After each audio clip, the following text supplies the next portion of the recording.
जरा सोचो, अगर औरतों से भरे एक जहाज पर हमला करके उन्हें एक ऐसे आइलैंड पर बंदी बना लिया जाए जिसके बारे में कोई जानता ही ना हो। कुछ ऐसा ही होता है हमारी आज की कहानी में। कहानी की शुरुआत होती है सिंगापुर के एक होटल में, जहां कुछ फौजी अपनी पत्नियों के साथ डांस कर रहे थे। सभी लोग बहुत खुश थे, तभी अचानक बाहर से जोरदार धमाकों की आवाज हुई और एक आदमी ने अंदर आकर पार्टी रोक दी। उसने सबको बताया कि जापानी फौजी बॉर्डर पार कर चुके हैं और वो किसी भी वक्त यहाँ हमला कर सकते हैं। जल्दी से सभी औरतों और बच्चों को एक समुद्री जहाज में बैठाया गया जो उन्हें एक सुरक्षित जगह पर ले जाएगा और सभी आदमी जापानियों का सामना करने के लिए तैयार हो गए। सबने अपने घर वालों को अलविदा कहा और सभी औरतें तुरंत शिप में चढ़ गई। वहां सबको अपनी सुरक्षा के लिए लाइफ जैकेट्स दी गई। रात तो आराम से बीत गई, लेकिन सुबह होते ही जापान के लड़ाकू विमानों ने उनकी शिप पर मिसाइल्स गिरा दी। इस हमले से जहाज पर अफरा तफरी मच गई और काफी औरतें और बच्चे अपनी जान गंवा बैठे। बचे खुचे लोग एक लाइफ बोट में बैठकर पास के टापू पर चले गए, लेकिन रोजमेरी, सूजन और एड्रियन नाम की 3 औरतें पानी में ही रह गई। वो तीनों बेचारी पूरा दिन तैरती रही और आखिरकार पास के टापू पर पहुंची। इसके बाद उन्होंने एक घना जंगल पार किया और अब तक वो पूरी तरह थक चुकी थी, लेकिन उन्होंने एक दूसरे से बात करके अपना जोश बनाए रखा। सबसे पहले उनकी नजर जापानी फौजियों पर पड़ी जो साइकिल पर जा रहे थे। आखिरकार जापानी फौज के कैप्टन तनाका ने उन्हें अपनी गाड़ी में लिफ्ट दी। रास्ते में एड्रियन ने कैप्टन से कहा कि उन्होंने औरतों और बच्चों के जहाज पर हमला करके अच्छा नहीं किया। जनेवा कन्वेंशन के हिसाब से युद्ध में औरतों और बच्चों पर हमला नहीं किया जा सकता,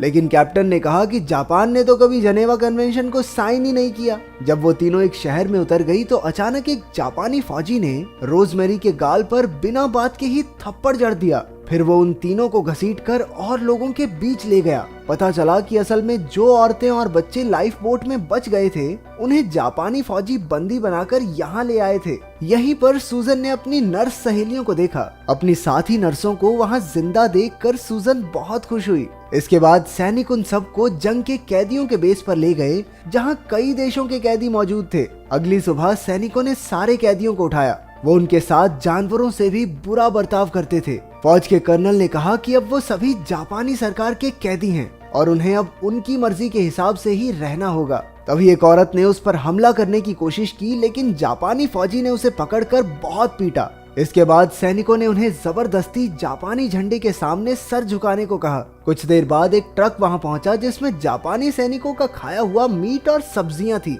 ये बचा खुचा खाना इन कैदियों को खाना पड़ा।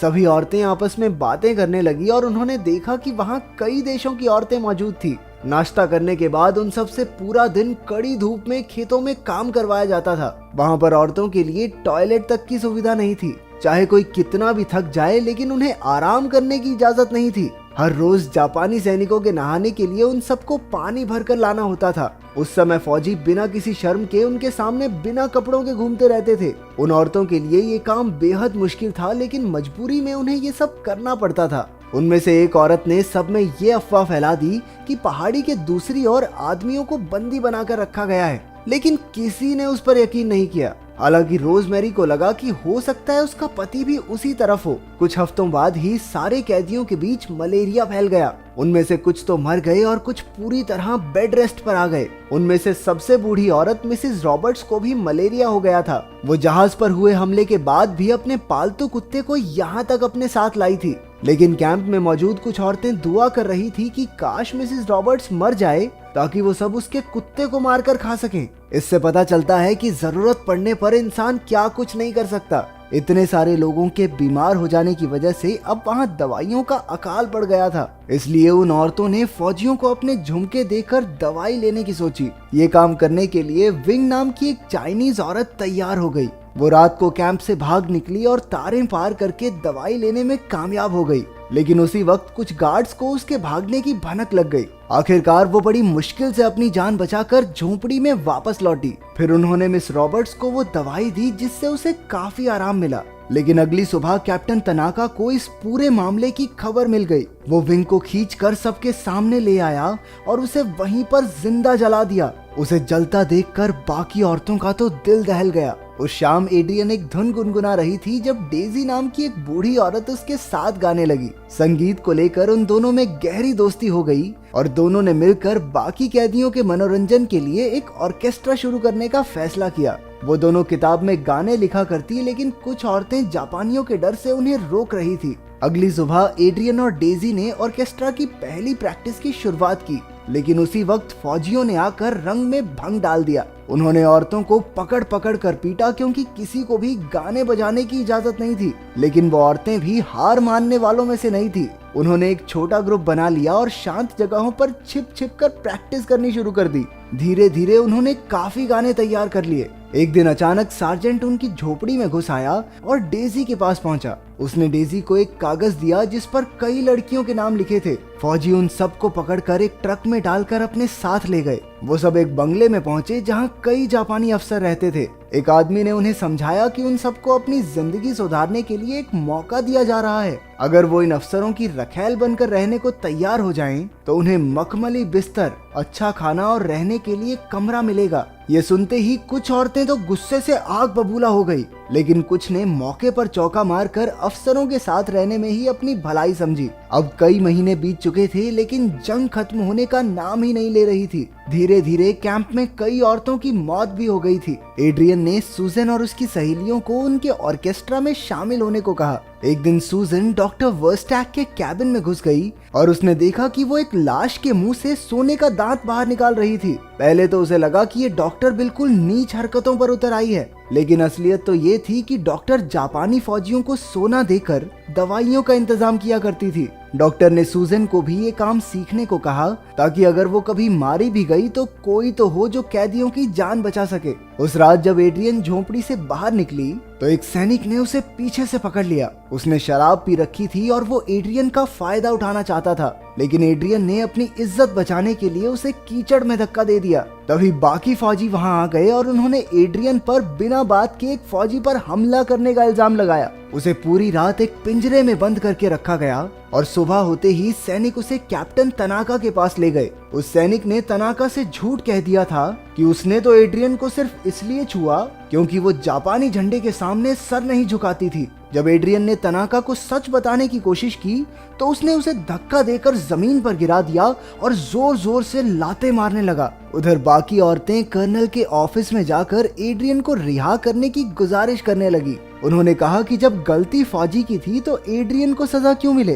पहले तो वो नहीं माना, लेकिन औरतों के बार बार कहने पर वो भी सोचने पर मजबूर हो गया और उसने एड्रियन को आजाद करवा दिया। एड्रियन की रिहाई की खुशी में औरतों ने ऑर्केस्ट्रा का पहला शो किया, जिसे देखते ही जापानी फौजियों की आंखें खुली की खुली रह गई। उन फौजियों को ऑर्केस्ट्रा रोकने के ऑर्डर्स दिए गए थे, लेकिन वो संगीत की धुन में इतना खो गए कि सारे ऑर्डर्स भूल गए। आखिर में कुछ ऑफिसर्स ने भी उन औरतों के लिए तालियां बजाई। इसके कुछ दिन बाद सभी कैदियों को इकट्ठा करके बताया गया कि युद्ध में जापान जीत रहा है और अब तो ऑस्ट्रेलिया भी उनसे हाथ मिलाना चाहता है। ये सुनते ही सूजन के मुंह से गाली निकल गई, लेकिन कैप्टन तनाका ने उसे सुन लिया था। उसने सूजन को अपने पास बुलाया और फौजियों से कहकर उसे इस तरह से जकड़ दिया कि अगर वो थोड़ा सा भी हिली तो उसकी मौत पक्की है। बेचारी सूजन कड़कड़ाती धूप में बिना पानी के कई घंटों तक वैसे ही बैठी रही। सैनिकों ने किसी को भी उसकी कोई मदद नहीं करने दी। पूरे 24 घंटे बीत गए और कैप्टन उसके पास आया।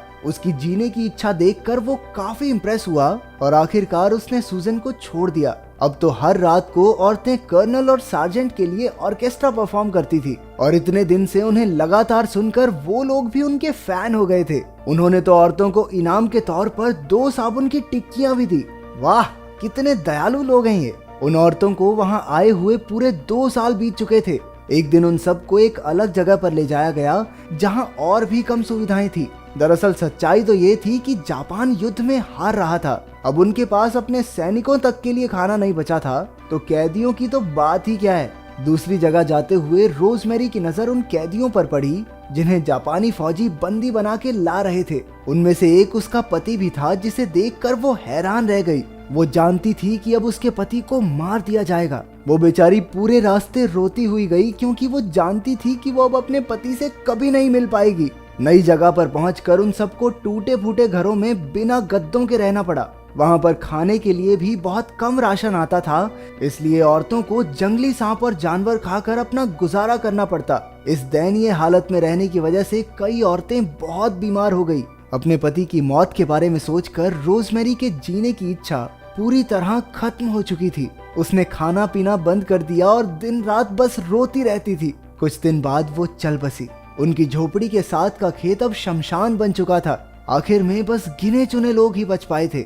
वो तो अब भूल ही चुके थे कि यहाँ आने से पहले उनकी जिंदगी कैसी हुआ करती थी। आखिरकार 24 अगस्त 1945 को कर्नल ने आकर सबको बताया कि जंग अब खत्म हो चुकी है। इसके बाद सभी जापानी फौजी उन्हें आजाद करके वहां से चले गए। सभी औरतें खुशी से झूमकर नाचने गाने लगी। ये दूसरे विश्व युद्ध की एक सच्ची कहानी है और उन सब ने घर पहुंचने के बाद भी मरते दम तक अपनी सहेलियों से रिश्ता बनाए रखा। अगर वीडियो पसंद आई तो लाइक कर देना, चैनल को सब्सक्राइब कर देना। मिलते हैं अगली वीडियो में।